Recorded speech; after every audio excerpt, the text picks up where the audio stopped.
ఏయ్ ఎవరితో మాట్లాడుతున్నావురా నువ్వు? ఈ ఇంట్లో 17 ఇయర్స్ నుంచి ఉన్నా నేను. నా బటన్ల మీద నంబర్లు కూడా ఫేడ్ అయిపోయినాయి. వేరే రిమోట్లు వచ్చి చిన్న రిమోట్లు పెద్ద రిమోట్లు అందరూ వచ్చి నమస్తే కొడతారు నాకు. అరే fire TV, Apple TV, chrome cost ఇక్కడ రండి మీరు. ఏంద్రా మీరు? మీ రకాలు ఏందో అసలు నాకు అర్థమైతలేదు. నా బ్యాటరీ కంపార్ట్మెంట్ అంతా లేరు మీరు. ఇంటర్నెట్ లేకపోతే మీరెంత, మీ బతికెంత? ఒకప్పుడు నా కోసం ఇంట్లో అందరూ కొట్లాడుకుంటుంటే సాయంత్రం కాగానే వాళ్ళు కొట్టుకున్నప్పుడు నన్ను వెపన్ లెక్క యూజ్ చేస్తుండే.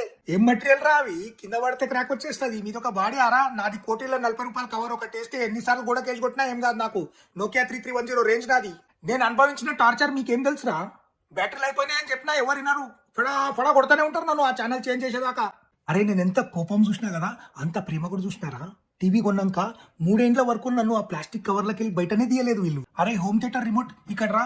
ఎందుకురా నీకు అన్ని నకరాలు? నిన్ను వాడినికి సరిగ్గా ఎవరికి రానే రాదు. ఏమేమి ఆప్షన్స్ రావి? ఎవరిని గెలవవు అవి. మనది అట్లుండదు. మన చాలా సింపుల్ అండ్ స్వీట్ ఉంటుంది. ముస్లాం వస్తుంది 3 గంటలకు టీవీ సీరియల్ చూడడానికి. 12 పెట్టి బిడ్డ అంటది. అయిపోయి 12 పెట్టేస్తే అయిపోయి సౌండ్ కథం. అరే ఏసీ రిమోట్ సీజనల్ ఫెలో కానీ నువ్వు మామిడి పండ్లతో వస్తావు, మామిడి పండ్లతో వెళ్ళిపోతావు.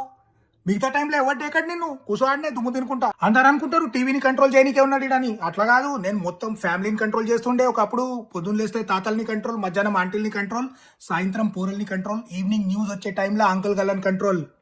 I'm not the remote control Skyler, I'm the control. కానీ నేను కూడా వదలలే ఎవరిని. అందరినీ సతాయించిన ఆడ ఎడగొడతారా నన్ను. అప్పుడప్పుడు సోఫా మధ్యలో సందులో పోయి జొర్రి కూర్చుంటుండే 2-3 రోజులు.